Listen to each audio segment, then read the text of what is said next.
আপনারা একটা বিষয় লক্ষ্য করেছেন, কিছুদিন যাবত শ্রীমৎ তারক গোসাই রচিত মতুয়াদের যে আকর গ্রন্থ হরি লীলামৃত, আজকে তার উপরে প্রশ্ন হল। আমি পাঁচালিকারে না গিয়ে এর মধ্যে দিয়ে জবাব সারব একটা গানের মধ্যে। ও একটা প্রশ্ন করেছে না, হরিচাঁদ ঠাকুরকে কেন আসল বলে দেয় পরিচয়? আমি কোথায় কথা বলি এটা তুই বুঝিস না, তোর মাথায় কোনো গিল হই না।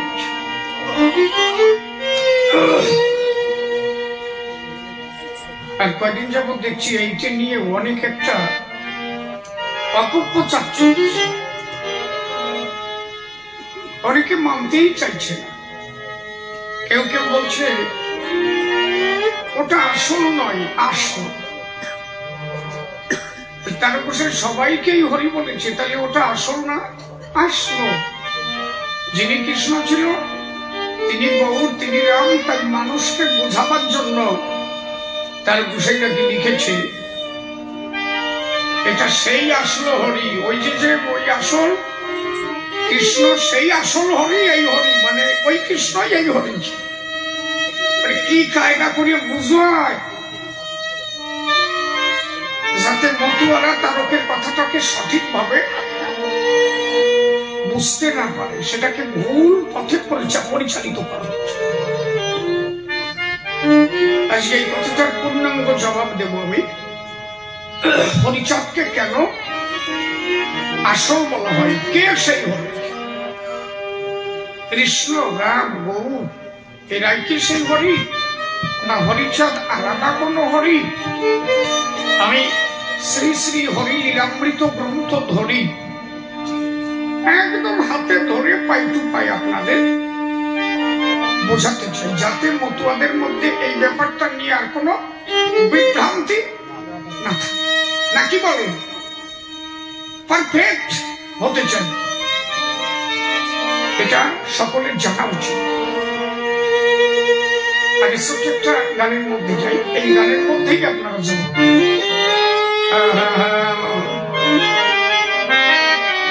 পাগল বিজয় সরকার,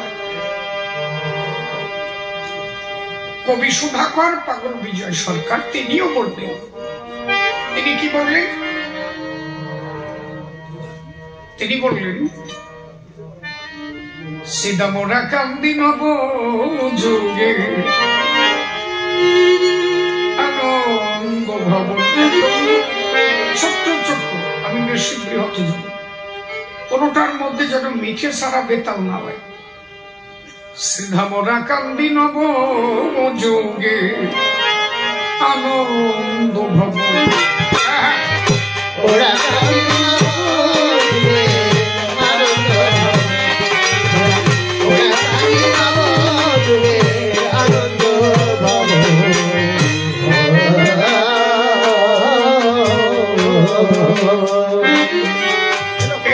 প্রপঞ্চের মঞ্চ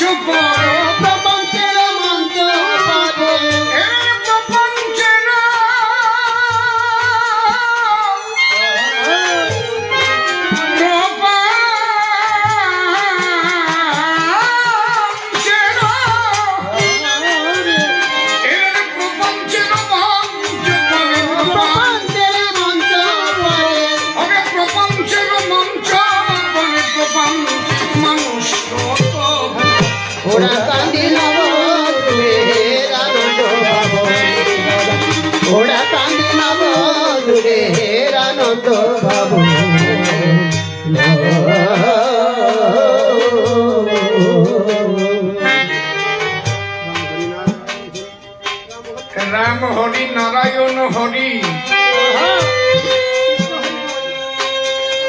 দেখো কৃষ্ণ হরি ওই নদিয়াতে গৌর হরি আমার আসল হরি কোন আসল হরি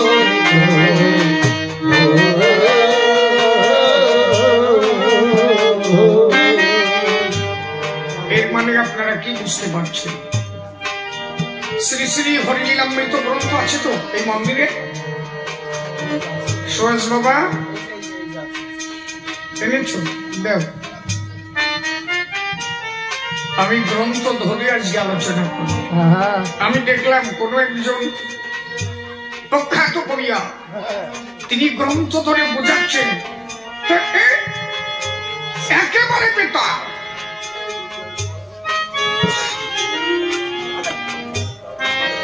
পূর্ণ ব্রহ্ম শ্রী শ্রী হরিচাঁদ ঠাকুর তিনি যে আসল হরি, তার গোসাই যে আসল শব্দে তাকে ক্ষীরোদ বিহারী ভাবে বোঝালেন, তিনি ক্ষীরোদ বিহারী হরি।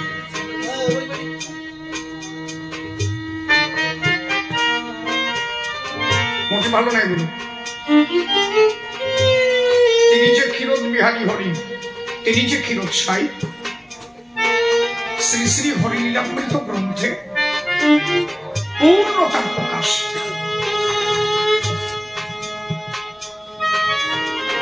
আমরা যদি প্রথমে মঙ্গলাচরণটাকে দেখি, দেখেন তার গোসাই কখনোই ভুল লিখতে পারেন না। যার স্কন্ধের পরে আমার বাবা হরিচাঁদ কথা পায়, সে কোনো ভুল সিদ্ধান্ত দিতে পারে? কিন্তু যখন এটাকে অপব্যাখ্যা করা হচ্ছে, আপনারা বলেন তাকে অবমাননা করা হচ্ছে কিনা? আমি এখনো বলবো, যারা সঠিকভাবে লীলামৃত অধ্যয়ন করেন নাই তারা যেন সঠিকভাবে আস্তে সঠিকভাবে লীলামৃতকে অধ্যয়ন করে। মঙ্গলাচরণে কি বলছে তার বিষয়ে? হরিচাঁদ চরিত্র সুধা প্রেমের ভান্ডার, আদি অন্ত নাহি যার কলিতে পৌঁছে।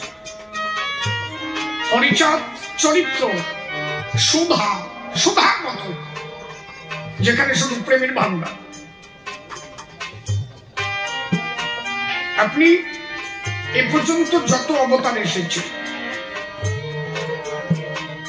যত অবতার এসেছে, প্রত্যেকটা অবতারের সঙ্গে যদি হরিচাঁদ ঠাকুরের চরিত্র নিয়ে ব্যাখ্যা করি, একমাত্র বিশুদ্ধ চরিত্র যদি কারো মধ্যে পাই, সেটা পূর্ণ ব্রহ্ম শ্রী শ্রী হরিচাঁদ ঠাকুর। যদি বলেন কেমন,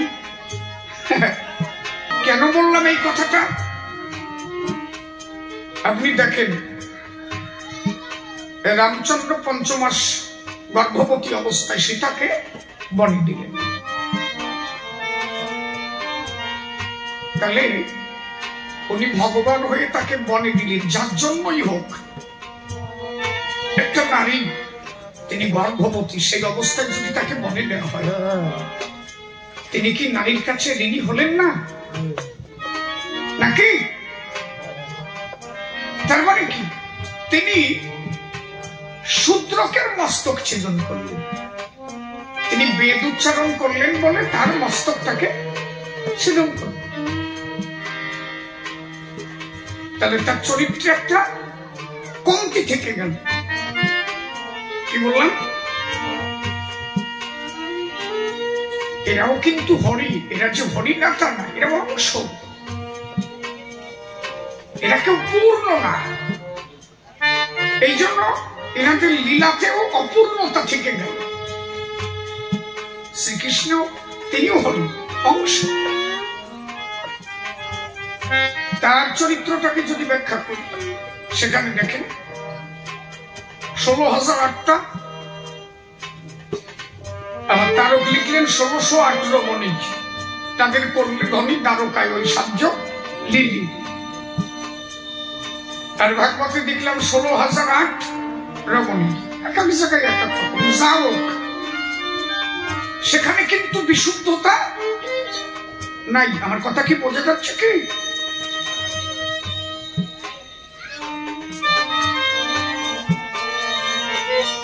মহাপ্রভু তিনি কি করলেন? তিনি দুটো নারী গ্রহণ করলেন, বিষ্ণুপ্রিয়া, লক্ষ্মীপ্রিয়া। সচী মাতাকে কাঁদালেন, কত কান্না কেঁদেছিলেন সচী মাতা। তার মানে কি, তারও চরিত্রটায় বিশুদ্ধতা নাই। এবার যদি হরিচর্চা করে কথা বলি, নিজে আচরিয়া জগৎকে শিখালেন, নিজে একটা নারী গ্রহণ করলেন, শান্তি মাতাকে বিয়ে করলেন, নিজের সন্তান উপহার দিয়ে জগৎকে শিখালেন, গৃহেতে থেকে যার হয় ভাবোদয় সেই সে পরম সাধু জানি কৃষ্ণ। যার চরিত্রের মধ্যে কোনো কলঙ্ক নাই, বিশুদ্ধ চরিত্র আমার শ্রী হরিচাঁদ। বিন্দু মাত্র যার কলঙ্ক নাই, আপনি দেখাতে পারেন। নিজ নারী ব্রহ্মচারী, নিজে যেমন তেমন ভাবে জগৎকে শিখালেন, নিজে আচরিয়া শিখালেন। লয়ে নিজ নারী ব্রহ্মচারী, সচ্চরিত্র নবে, হাতে কাম মুখে নাম সদা সত্য কথা কবে। পরপতি পরসতী প্রভু না স্পর্শিবে, তুমি না ডাকিলে হরি তো আমারে ডাকিবে। তাহলে তারক আমার কি লিখলো, হরিচাঁদ চরিত্র সুধা প্রেমের ভান্ডার, যার চরিত্রের কোন কলঙ্ক নাই, বুঝুর উৎসাহ। এত সোজা যদি তারকের কলম বোঝা যায়, আদি অন্ত নাহি যার বেদে অগোচর। সত্য ত্রেতা দাপরের শেষ হয় কলি, ধন্য কলিযুগ কহে বৈষ্ণব। যারা বৈষ্ণব তারা বলছে এবার যুগ ধন্য। কেন ধন্য? বলবানি পরে শোনো। ধন্য মানে কি? কলিযুগ সর্বশ্রেষ্ঠ ধন্য হয়েছে, বৈষ্ণবরা বলছে। কেন? কোন যুগে পূর্ণ অংশে লীলা কবু নাই, এবার পূর্ণ লীলা করতে গেলেন আমার ক্ষীরদের গোসাই। তাই বৈষ্ণবরা করছে ধন্য ধন্য, কলিযুগ এবার ধন্য হরি নাম।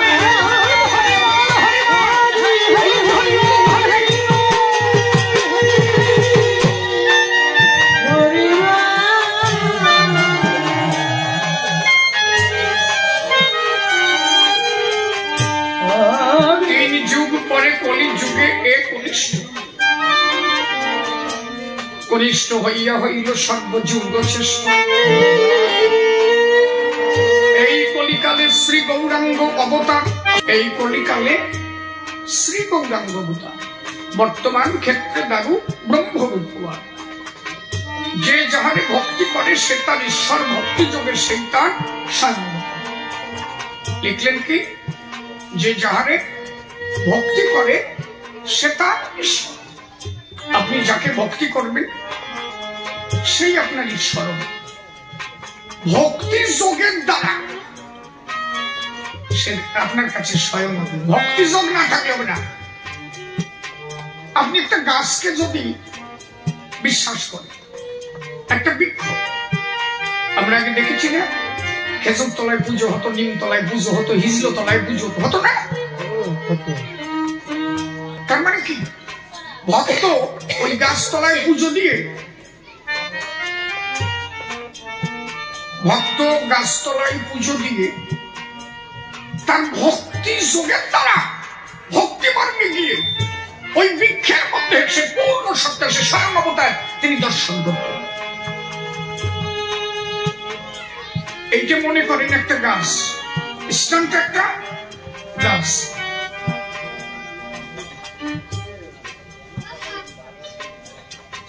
একটা গাছ মনে কর। আচ্ছা, আমার যদি ভাবনা আসে, সেই ভক্তি ভাবনা আসে, কিন্তু আমার কাছে স্থানই থাকবে। যখন আমি ভক্তির ঘরে যাব, ভক্তির যোগের ঘরে যাব, তখন স্থান আমার কাছে ভগবান হয়ে ধরাবে। যত সময় ভক্তি না আসবে তত সময় নহে ভগবান। ভক্তি মার্গে গেলে তখন এই স্থান স্বয়ং হন। বলেন ভক্তি মার্গের দ্বারা তুমি যাকে ঈশ্বর বলো, ভক্তি যোগে গেলে সে তখন তোমার কাছে স্বয়ং হবে। কিন্তু হরিচাঁদ আমার ভক্তি যোগ ছাড়াই স্বয়ং। ভক্তি থাকলেও তো তিনি স্বয়ং, ভক্তি না থাকলেও তোমার কাছে সে স্বয়ং। তিনি পূর্ণ ব্রহ্ম, পূর্ণানন্দ। যদি বলেন কেমন,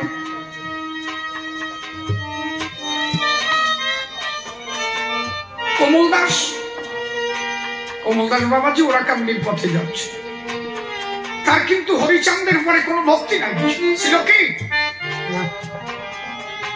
একটা গাছকে আপনি ভক্তি করছেন, ভক্তির দ্বারা ওখানে স্বয়ং দর্শন করলেন।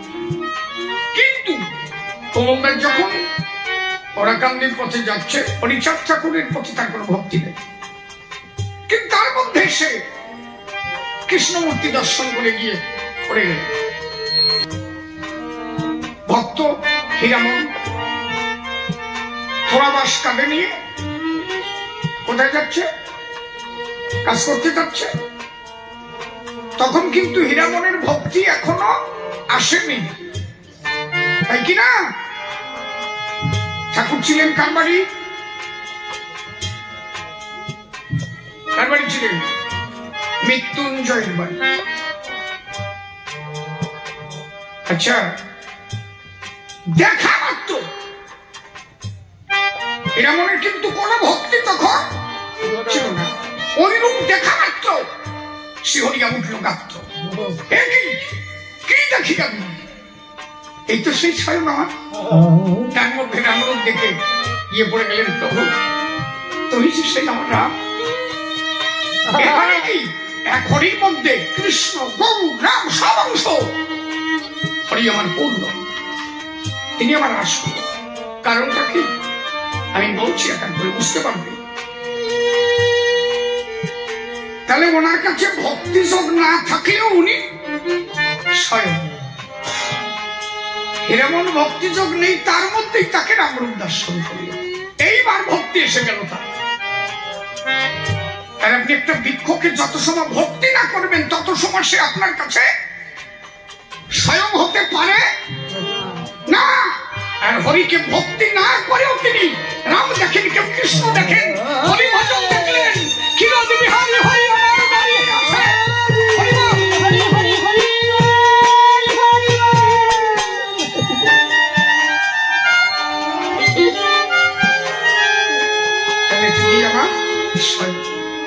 এই জন্য বললেন যে যাহারে ভক্তি করে সে তার ঈশ্বর, কিন্তু ভক্তি যোগে সে হয় তার স্বয়ং। ভক্তি যোগে সে তার কাছে স্বয়ং হবে। আমার শ্রীহরির কাছে কোন ভক্তি যোগের প্রয়োজন নাই, ভক্তি যোগ না থাকলেও সে। আপনারা মনে রাখবেন, আজকে সাতপাড়ির নাম, সাতপাড়ি গোয়ালিয়া বিশ্বাস হরিচাঁদ ঠাকুরকে বিশ্বাসই করত না। ওরা কাউকে যা মাত্র লাঠি মেলে দিল, ঠাকুর বললেন ভাই লাঠি আয়, হেঁটে আয়। কোন ভক্তি ছিল না, তবুও ঠাকুর তারে কি পাঠান দিল। আমার কথা কি বোঝা যাচ্ছে? কি হয়গ্রীব অবতার, কপিলা অবতার, অষ্টাবিংশ অবতার পুরাণে প্রচার। এটা যদিও আমার মুখস্থ আছে, আমি ধরে ধরে বলছি কেন? আপনারা কিছু মতুয়া আছে, কি যে কলো কান্তি, কি কলো, এই জন্য আমি ধরে ধরে বলছি। মৎস্য, কুর্ম, বামন, বরাহ, নরহরি, ভিগুরাম, রঘুরাম, রাম অবতরী। দেখেন এই জায়গাটা বুঝবেন। যারা বলছে যিনি কৃষ্ণ, তিনি রাম, তিনি হরি, তিনি হরিচান, সেই রামই হরিচান, এই জন্য কইছে ইনি সেই রাম, এই হরিচান আসল। আর তাহলে এই জায়গাটা তার গোসাই এই কলমটা দিল কেন? মৎস্য, কুর্ম, বামন, বরাহ, নরহরি, ভিগুরাম, রঘুরাম, রাম অবতরী। ঈশ্বরের অংশ কলা সব অবতার, প্রথম পুরুষ অবতার রঘুবর। কেউ ঈশ্বরের অংশ, কেউ ঈশ্বরের অংশ কলা। প্রথম অবতার সে কে? রামচন্দ্র। তিনি ঈশ্বরের অংশকলা। আচ্ছা, যদি অংশকলা হয় তাহলে রাম স্বয়ং হয় কি করে? কথা বুঝতে পারছেন কি?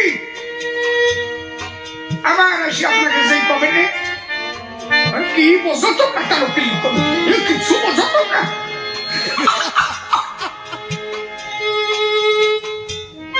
আগে নিজে বোঝো, নিজে বোঝো কি লেখছে আমার তারকচা।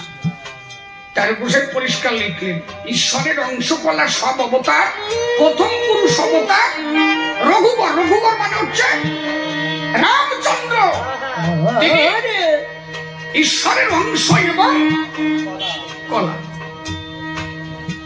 তাহলে তিনি স্বয়ং স্বয়ং না। বোঝা যাচ্ছে কি? কি লিখছে? নন্দের নন্দন হলো গোলকের নাথ। নন্দের নন্দন হলো কোথাকার নাথ? গোলকের নাথ। এই জায়গাটা পয়েন্ট করবেন, এটা মনে রাখবেন। আজকে একদম পয়েন্ট টু পয়েন্ট আমি আলোচনা করব। নন্দের নন্দন মানে নন্দ রাজা কে গোলকের নাথ, তিনি গোলকের হরিণ।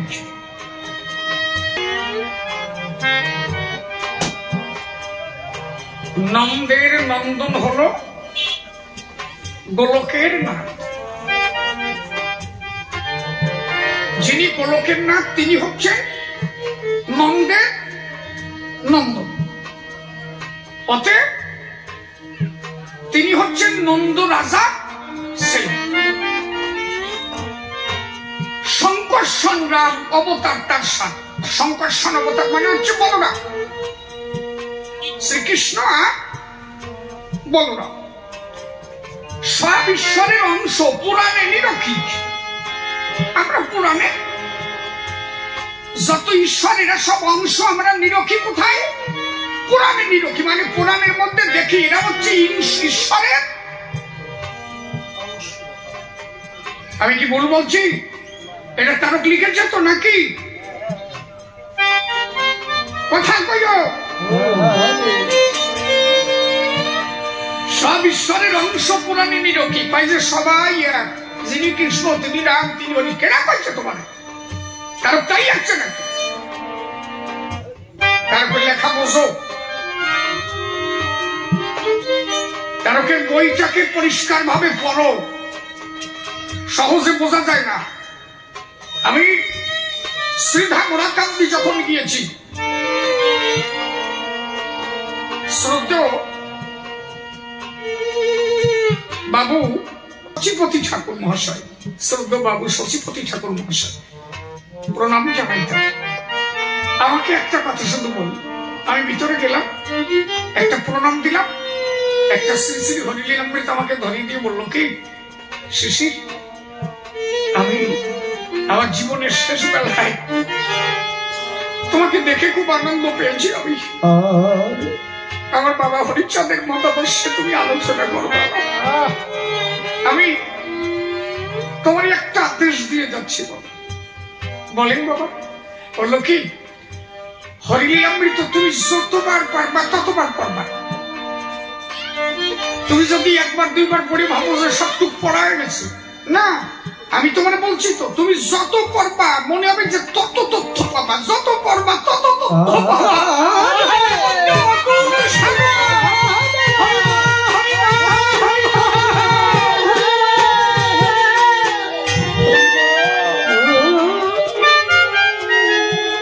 আমার এই 3 বাড়ি থেকে 3খানা, মানে ঠাকুর বাড়ির ওনারা 3টে পরিবার, সেখান থেকে 3টি শ্রী শ্রী হরিলীলামৃত গ্রন্থ আমাকে দান করেছে।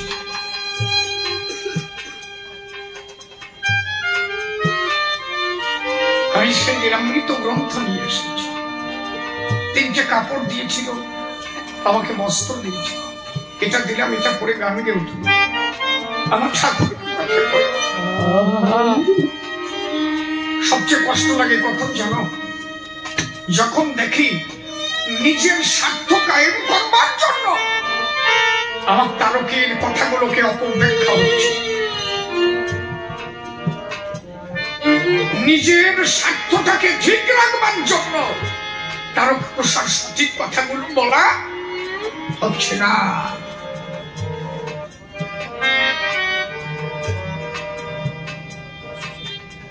সব ঈশ্বরের অংশ, পুরাণে নিরক্ষিত। বর্তমান দারু ব্রহ্ম অবতার কল্কি, সব অবতার হতে রাম দয়াময়, দারু ব্রহ্ম দয়াময়, কৃষ্ণ দয়াময়। পূর্ণ ব্রহ্ম পূর্ণানন্দ, নন্দের নন্দন, সেই নন্দ সুত হল সচিন নন্দন। এই যে পূর্ণ ব্রহ্ম পূর্ণানন্দ, নন্দের নন্দন, এই নন্দন কে? একটু আগে কি বললাম, এখানে কি লিখেছে? নন্দের নন্দন হলো গোলকের, গোলকের নাথ। এই গোলকের নাথ তিনি হলেন কি? পূর্ণ ব্রহ্ম পূর্ণানন্দ, নন্দের নন্দন। নন্দের নন্দন মানে নন্দ রাজা ছেলে। এইখানে দাঁড়িয়ে থেকে তার গোসাই এই যে পূর্ণ ব্রহ্ম পূর্ণানন্দ, নন্দের নন্দন, সেই নন্দ সুত হলো সচিন নন্দন। বললেন ইনি পূর্ণ হলেন। কেমন পূর্ণ? এইবার কথাটা বুঝে নেন, কিভাবে ইনি পূর্ণ। এখান থেকে এটাকে বোঝাবার জন্য বললেন সেই নন্দন সুত হলো সচিন নন্দন, যে কালে জন্মিল কৃষ্ণ পূর্ণ ব্রহ্ম। আচ্ছা, যিনি আসল হবে, যিনি পূর্ণ ব্রহ্ম পূর্ণানন্দ হবে, সে তো জন্মাবে যখন তখনও পূর্ণ থাকবে, সবসময় পূর্ণ থাকবে নাকি? এই কলমটা তার গোসাই দিল কেন? যে কালে জন্মালো সে সময় পূর্ণ না। পূর্ণ হলো যে কালে পড়িল যমুনায় ভক্ত পরশ পাবার পরে পূর্ণ। আসলে তিনি পূর্ণ ব্রহ্ম, সেই হরি নয়। আর ইনি হচ্ছেন গোলক বিহারী হরি, ইনি ক্ষীরদ বিহারী না। গোলক বিহারী একজন, বৈকুণ্ঠ বিহারী একজন, ক্ষীরদ বিহারী একজন। এই হচ্ছে তিনজন হরি। গোলক বিহারী, বৈকুণ্ঠ বিহারী, এরা হচ্ছে ক্ষীরদ বিহারীর অংশ। আমি প্রমাণ দিচ্ছি, আপনারা বুঝতে পারবেন। একদম হরি লীলামৃত ধরে ধরে প্রমাণ দেব। এই জন্য বলছে তার অংশ, কিন্তু সেই যে গোলক বিহারী হরি, সেই গোলক বিহারী হরি কৃষ্ণ হয়ে গেল, কিন্তু তিনি পূর্ণতা পেল তখন যখন সে যমুনাতে করলো। আর আমার হরিচাঁদ যখন জন্ম নিল কি বলেছিল? আমি হরি, আমি হরি, আমি হরি।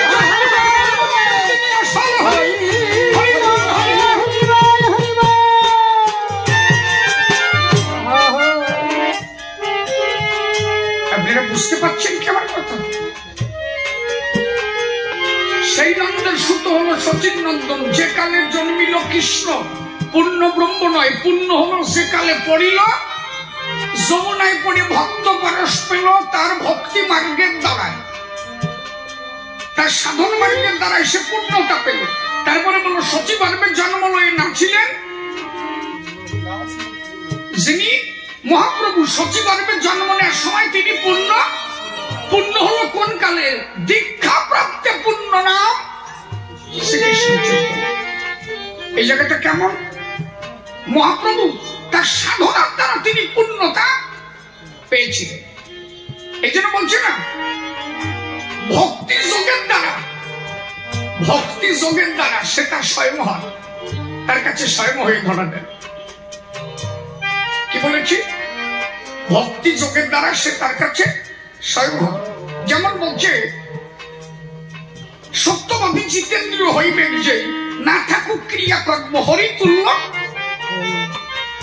হরিতুল্য সেই, সে হরির মতো হতে পারে যদি কেউ সত্যবাদী জিতেন্দ্রীয় হয়। আচ্ছা, মহাপ্রভু যদি পূর্ণ হবে, তার জন্মাবার সাথে সাথেই তো পূর্ণ থাকবে।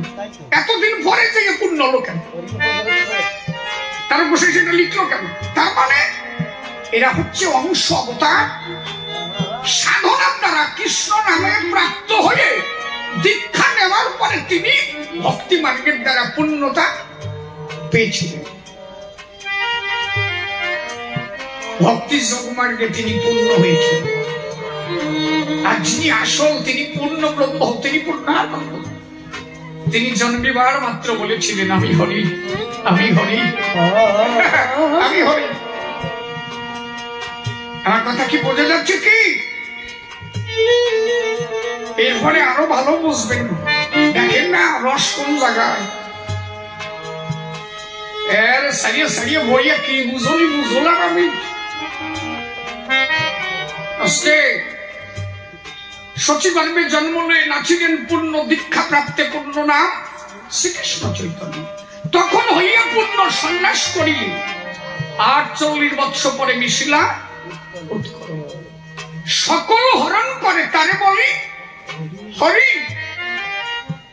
আচ্ছা হরি কারে কয়? কি লিখলেন? সকলকে যে হরণ করে তারে বলি হরি। আমার অশ্বিনী লিখলো না হরি আমার তারকচন্দ্র, হরি আমার মহানন্দ, হরি আমার তারক আমার হরি। আরে মহানন্দ আমার হরি, কারণ মহানন্দ হরণ করে, সেও হরণ করে।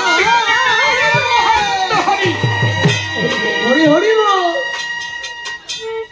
তাই বললেন সকলকে হরণ করে তারে বলি হরি। যিনি সকলকে হরণ করতে পারেন তারে বলি হরি। সেই অর্থে রাম হরি, কৃষ্ণ হরি, শিব হরি। এই কারণে এরা হরি। কোন কারণে হরি? এরা হরির অংশ। এই রাম কৃষ্ণ গৌর এরাও সকলকে হরণ করতে পেরেছিল, তাই সেই অর্থে এরাও হরি। তাই বললে সকলকে হরণ করে তারে বলি হরি। রাম হরি, কৃষ্ণ হরি, শ্রী গৌরাঙ্গ হরি।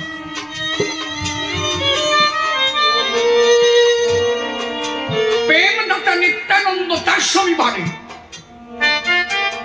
হরিকে হরায় সেই হরিভক্ত দান।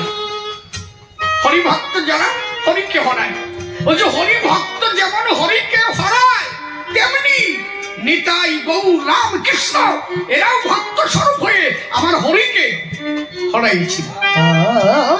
তাই বললেন স্বয়ংের অবতার হয় যে কালে আর অবতার তাতে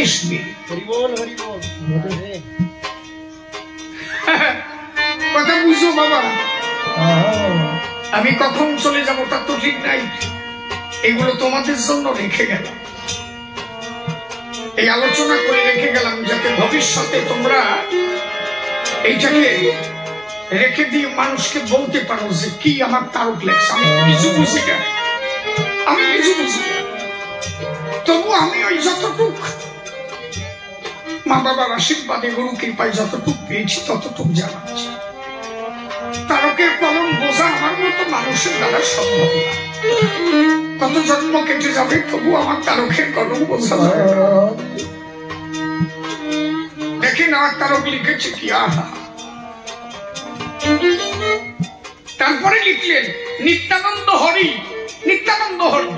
আচ্ছা নিত্যানন্দকে হরি বললো কেন বলেন? নিত্যানন্দ কি তাহলে সেই একই হরি? নিত্যানন্দকে হরি বললো কেন? বললেন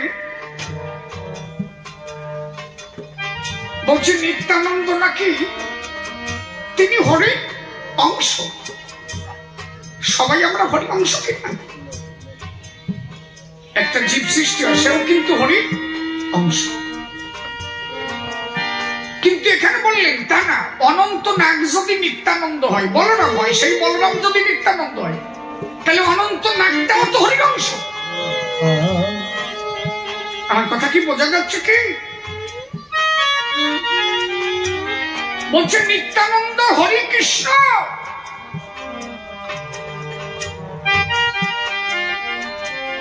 নিত্যানন্দ হরি কৃষ্ণ, হরি গৌর হরি। নিত্যানন্দ হরি, কৃষ্ণ হরি, গৌর হরি। হরিচাঁদ মোর আসল হরি, পূর্ণানন্দ হরি।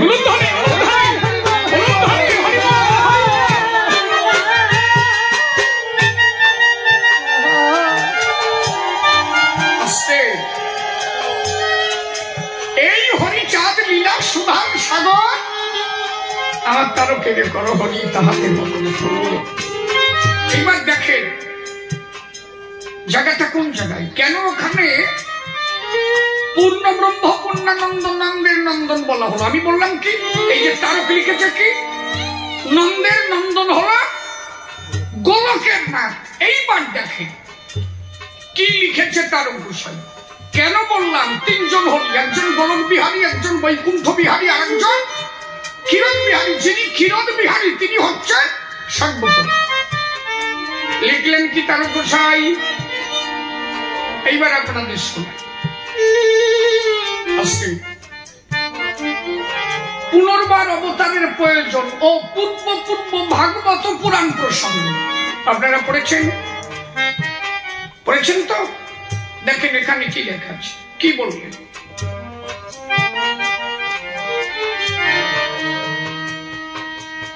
কি ধন্য প্রভুর লীলা এই কলিযুগে। কি ধন্য প্রভুর লীলা এই কলিযুগে, সব লীলা হতে ধন্য হলো ভক্তি যোগে। দশরথ গৃহে জন্ম লইয়া শ্রীরাম। দশরথের ঘরে কে জন্মিল? শ্রীরাম। ভুবার হরণ পূর্ণ ভক্ত মনস্কাম। ইনি ভুবার হরণ এবং ভক্তের মনস্কাম পূর্ণ করল। ইনি হলেন কে? বৈকুণ্ঠ নায়ক হইল লীলাকারী। ইনি হলেন বৈকুণ্ঠ লীলাকারী। তাই বললেন বৈকুণ্ঠ নায়ক হইল লীলাকারী। এই রাম হচ্ছে বৈকুণ্ঠ লীলাকারী। কথা বোঝা যাচ্ছে কি? নন্দের নন্দন কৃষ্ণ গোলক বিহারী। কথা বোঝা গেল কি? নন্দের নন্দন তিনি কোন বিহারী? গোলক বিহারী। আর বলেন বৈকুণ্ঠ নায়ক হইল লীলাকারী। নন্দের নন্দন কৃষ্ণ গোলক বিহারী। কথাগুলো বুঝে রাখো বাবা। ভুবার হরণ ভক্ত মনোরম্যকারী। ভক্ত সঙ্গে প্রেমরস মধুর মাধুরী। তিন শক্তি একত্র হইয়া ভগবান দেবকীর বায়ুগর্ভে দুই শক্তি যান। পূর্ণ তিনি হলেন না কেন? ওই যে গোলক বিহারী যে হরি সেই কৃষ্ণ, কিন্তু যখন কৃষ্ণ জন্ম নিলেন তখনও পূর্ণ না, কারণ তখন দেবকীর গর্ভে মাত্র দুই শক্তি প্রবেশ করেছে। আর দুই শক্তি অগ্রকণ অবস্থায়। তাই তারক লিখলেন দেবকীর বায়ুগর্ভে দুই শক্তি যান। ব্রহ্ম বৈবর্ত পুরাণে মীমাংসা রয়েছে যশোদার গর্ভে মহাবিষ্ণু জন্মে। এই মহাবিষ্ণু যিনি গোলক বিহারী হরি। কথা বোঝা গেল? এইবার দেখেন কি করছে। এখনো কি বলছেন? বুঝবেন তো? এত সোজা তারকের কলম বোঝা। চারি শক্তি এক যুগে হয় কৃষ্ণ লীলা। ভাগবতে সুখদেব মীমাংসা করিলা।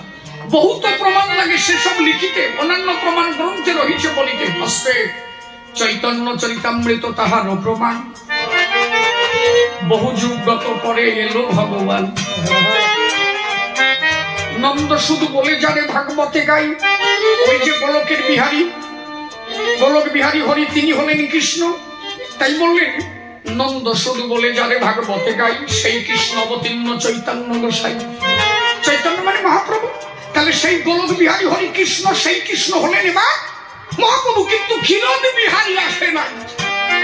কথা বুঝো? দেখো রস কোন জায়গায়।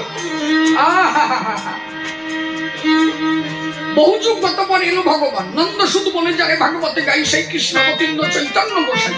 বহুত দাপর কলি। আরে বলে বহুত দাপর কলি আসিয়া যায়। তারক লেখছে কি? আমরা জানি 4টে যুগ, সত্য, তেতা, দাপর, কলি। আর আমার তারক বললেন এইরকম বহুত দাপর কলি আসে। কত দাপর কত কলি আছে,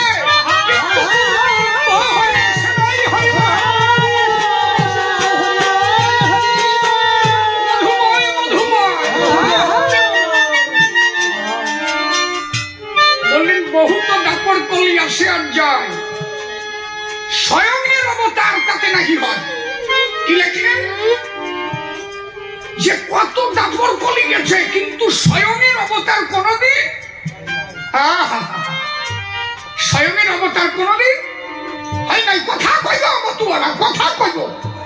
যা বুঝবে তাই বুঝো নাকি? তারকের কলম কখনো মিথ্যা হতে পারে না।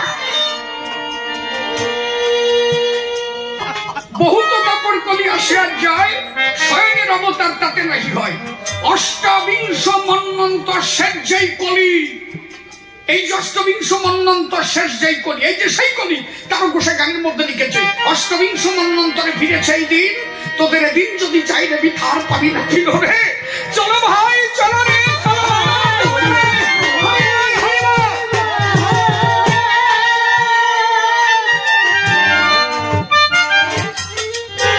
অষ্টবিংশ মন্বন্তর শেষ যেই কলি, অবতীর্ণ ভক্তবৃন্দ লইয়া সকলি, যে দাপরে অন্য শক্তি বিবর্জিত হয়ে গোলক বিহারী লীলা গোকুলে আসিয়ে। দেখেন গোলক বিহারী লীলা হলো কোথায়? গোকুলে আসিয়ে। উনি হচ্ছেন কৃষ্ণ, কিন্তু স্বয়ংের হরি আমার ক্ষীরোৎসব, তিনি এখনো আসেন নাই। এইবার কলিযুগে তিনি এসেছেন, এই জন্য তাকে আসল বলে দিয়েছে পরিচয়। কথা বোঝা গেছে কি? হরি বল।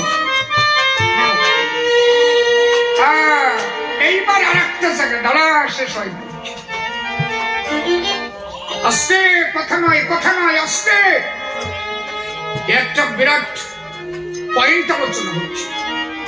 দেখেন এইবার দেখেন, শ্রীমৎ তারকগোসাইর লেখা গ্রন্থকারের অনুনয়, গ্রন্থকারের অনুনয়। এইবার এখানে গেলে আপনি বুঝতে পারবেন যে হরি তিনজন, যিনি কৃষ্ণ তিনি আমার হরিচাঁদ নাই, এরা হরির অংশ, ক্ষীরোদ বিহারীর অংশ। ক্ষীরোদ বিহারী তিনি কোনোদিন লীলায় আসেন নাই, এইবার এসেছেন। দেখেন তারকগোসাই এখানে তার কলম দিলেন, কি বললেন? যেদিন ভাগবত গ্রন্থ রচনা করতে যাবে ব্যাসদেব গিয়েছিলেন বৃন্দাবনে, রাধা কৃষ্ণের সাধনা করলেন। আজকে রাধারানী বললেন কি, তুমি ওই তাল বৃক্ষের আমার ওই পাতাগুলো নিয়ে যাও। মানে রাধার এক অংশ তাল বৃক্ষ হয়ে জন্ম নিল, তাল বৃক্ষের পাতা নিয়ে যখন রওনা দিল, রাধারানী কৃষ্ণকে বলল তুমি ওদের কলমটা দিয়ে দাও, মানে ওকে কলম দাও, যাতে আমার তো বক্ষের পরে লিখবে তেমন কলম না হলে তো লেখা যায় না। কি বললেন? বসিতাল তরু তলে ভাসেছে নয়ন জলে, হরি বলে কাঁদে উচ্চস্বরে। আমি শক্তি কৃষ্ণাঙ্গিনী মানে রাধা, ভাগবত শাস্ত্র মুনি, লেখো তুমি মম বক্ষ পড়ে। মম বক্ষ পড়ে মানে তাল গাছের এক অংশ হচ্ছে রাধা, ওই যে পাতা, ওই পাতার উপরে লিখবে। তাই রাধারানী বলছে আমার বক্ষের উপরে তুমি লিখবে, যে কোনো কলম দিয়ে লেখা চলবে না। কথাগুলো মনে রেখো, এটা তারকের লেখা।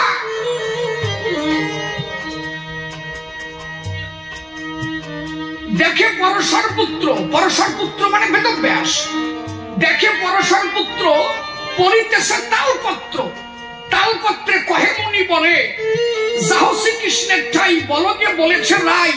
কে বলেছে? রাধারানী।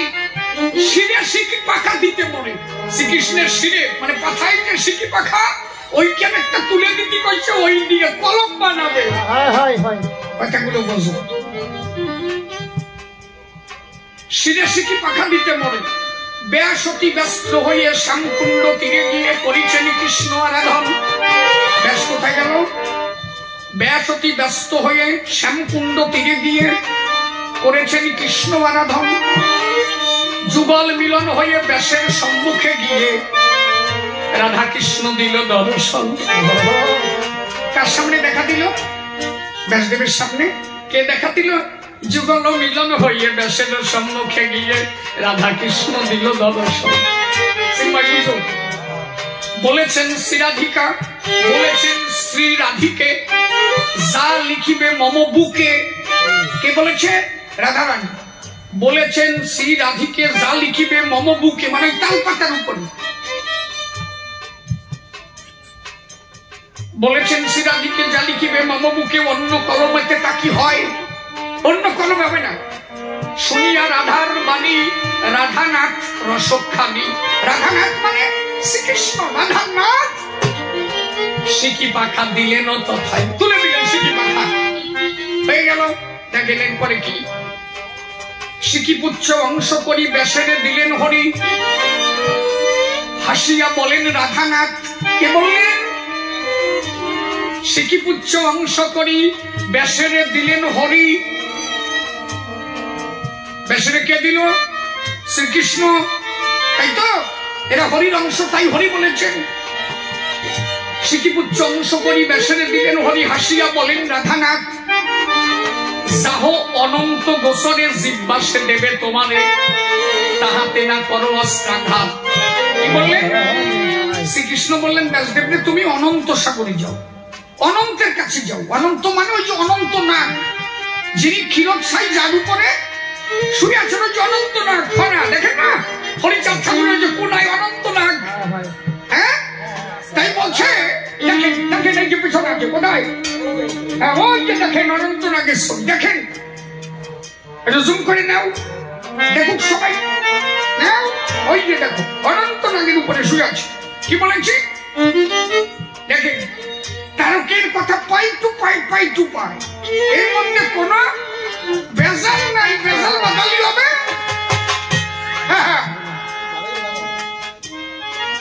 তাহলে কি বললেন? বলেছেন শ্রীরাধিকে যা লিখিবে মম মুখে অন্য কলমে তা কি হয়, শুনিয়া রাধার বাণী রাধানাথ রসখানি, সিকি পাখা দিলেন তথায়, সিকিপুচ্ছ অংশ করি বেসরে দিলেন হরি, হাসিয়া বলেন রাধানাথ, যাহ অনন্ত গোসরে মানে অনন্তের কাছে যাও, জিহ্বাসে দেবে তোমারে, তাহাতে না করো অস্ত্রাঘাত, মানে তাতে অস্ত্র দিয়ে তুমি আঘাত করো না। উদয় ক্ষীরোৎকুলে, বেদব্যাস ক্ষীরোৎকুলে গেল, ক্ষীরোৎ সাগরে গেল। কি বলছে? উদয় ক্ষীরোৎকুলে তপ করে হরি বলে, বেদব্যাস ক্ষীরোৎ সাগরের কুলে গিয়ে হরি বলে তপ করছে। হরি বল হরি বলে, যে মতুয়ারা যখন বলে হরি বল হরি বল হরি বল। উদয় ক্ষীরোৎকুলে তপ করে হরি বলে, হরি ছিল অনন্ত শয়নে। কে ছিল? হরি ছিল অনন্ত শয়নে। তাহলে কৃষ্ণ বেদব্যাসে পাঠালো কার দ্বারে? অনন্ত সাগরে, এই অনন্ত নাগের দ্বারে। সেখানে হরি ছিল ক্ষীরোৎ সাগরে। তাহলে যিনি কৃষ্ণ তিনি হরি না? কৃষ্ণই যদি হরি হবে, তাহলে কৃষ্ণ কেন বেদব্যাসকে ক্ষীরোৎসাহী হরির কাছে পাঠালো? কথা কি বোঝা গেছে আমার? বলছেন কিনা মতুয়ারা? কথা কর নাকি কথা কর? ভেজাল বটে, ফুটে উঠো বলে।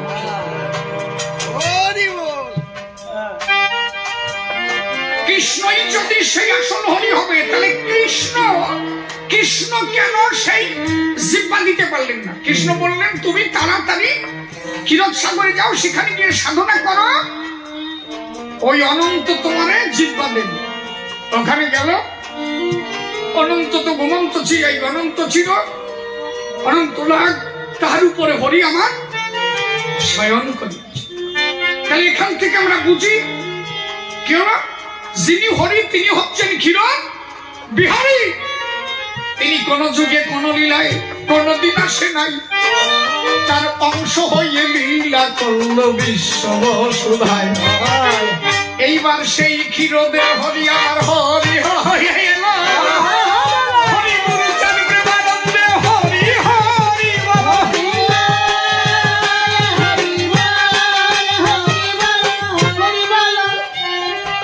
এই জন্য আমার অশ্বিনী গোসাই কলম দিয়েছিল কি, ভূতলে চাঁদ নেমেছে ভুবন মোহন। ভুবন মোহন হলো চাঁদের আগমন, হলো চাঁদের আগমন, হলো হরি চাঁদের আগমন, হলো হরি চাঁদের আগমন। ওর মধ্যে একটা কলি আছে। সত্য ত্রেতা দাপর গেল পুরীতে, পূর্ণ শশী বাকি ছিল। হ্যাঁ, কথা বুঝেছ? তাহলে আমার অশ্বিনী কি লাগলো? সত্য ত্রেতা দাপর গেল পুরীতে, পূর্ণ শশী বাকি ছিল। এবার জীবের ভাগ্যোদয় হলো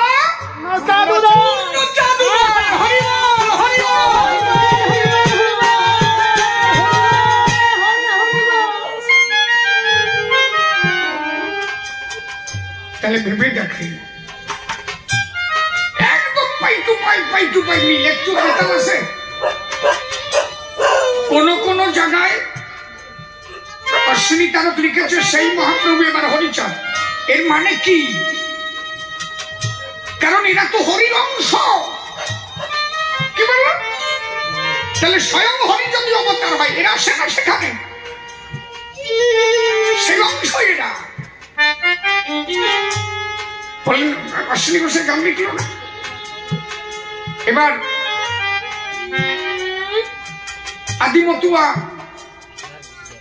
আদিমতুয়া ওরাকান্দি নদী আইছিল সচির গোড়া মায়ের পরে শুনবো বলে এসেছে ওরাকান্দিনী মাইনারা। এই মানে ওই যে হরি হিরত বিহারী হরি তার অংশ কি জানো? এইবার বলি, কৃষ্ণচন্দ্র যে জন্ম হল, কৃষ্ণচন্দ্র ভাগবত মহাপুরাণ প্রমাণ দিল মহাবিষ্ণু দুইখানা চুল খুলে পড়েছিল, একটা কালা মানে একটা শুক্ল বর্ণাকৃতি, একটা কৃষ্ণ বর্ণাকৃতি।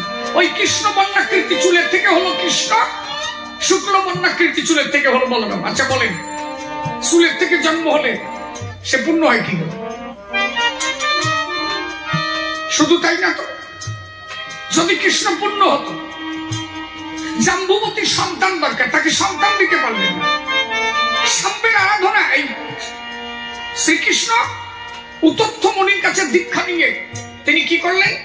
উতথ্য মুনির কাছে দীক্ষা নিয়ে তিনি তখন সাধনা করলেন। সাধনা করে উনি শিকার সাধনা করে সিদ্ধি লাভ করে তারপরে সে সন্তান দিলেন, যিনি পূর্ণ। তার সাধনার কি প্রয়োজন আছে?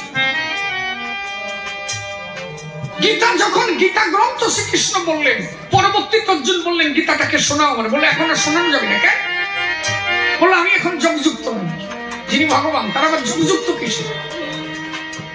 দেবতারা হরি আরাধনা করে, হরি কখনো দেবতার আরাধনা করে না। মানে কি? আচ্ছা রামচন্দ্র যদি পূর্ণ হবে, রামচন্দ্র রাবণ নিধন করতে দুর্গা পুজো করলো কেন? সব দেবতারা হরি পূজা করে আর রাম দুর্গা পুজো করলেন, কারণ কি? তার মানে রাম বোঝালো আমি অংশ, আমি পূর্ণ না। সেই কৃষ্ণ দমন বিহারী, সেই অংশ কৃষ্ণ, তিনি মহাপ্রভু হল। তাহলে সেই চুল যে দুটো চুল ছিঁড়ে পড়লো, সেই দুইজন যদি, সেই কৃষ্ণ যদি মহাপ্রভু হয়, তিনি অংশ।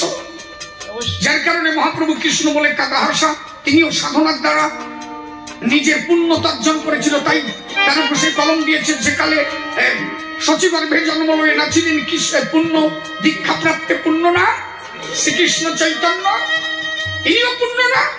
কিন্তু এরা হরির অংশ, এবার হরি আবির্ভূত হয়েছে, তাই এরা অংশ তার সঙ্গে মিলিত হয়েছে। হরিবল হরিবল হরিবল।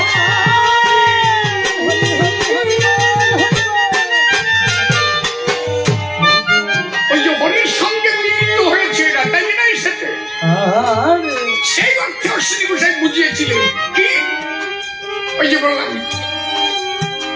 আদিমতুয়া ওরাকান্দি নদী ছিল সচির গোলাম, ওই সেই অংশ। আর এবার এলো পূর্ণ সত্তা আসার কারণে এরা গিয়ে এক এক করে ওখানে যোগ দিল। তার প্রমাণ কোথায়? আজকে হাজারো হাজারো প্রমাণ। ব্রজ পাগলার শরীরে কৃষ্ণ শক্তি ছিল, পড়ে রাখবেন। হরিলামৃত হরিচাঁদ ঠাকুর যেদিন ব্রজ পাগলার সঙ্গে দর্শন করলেন, ব্রজ পাগলার শরীর থেকে কৃষ্ণ মূর্তি বের হয়ে গিয়ে আমার হরির সঙ্গে মিলন হয়ে গেল।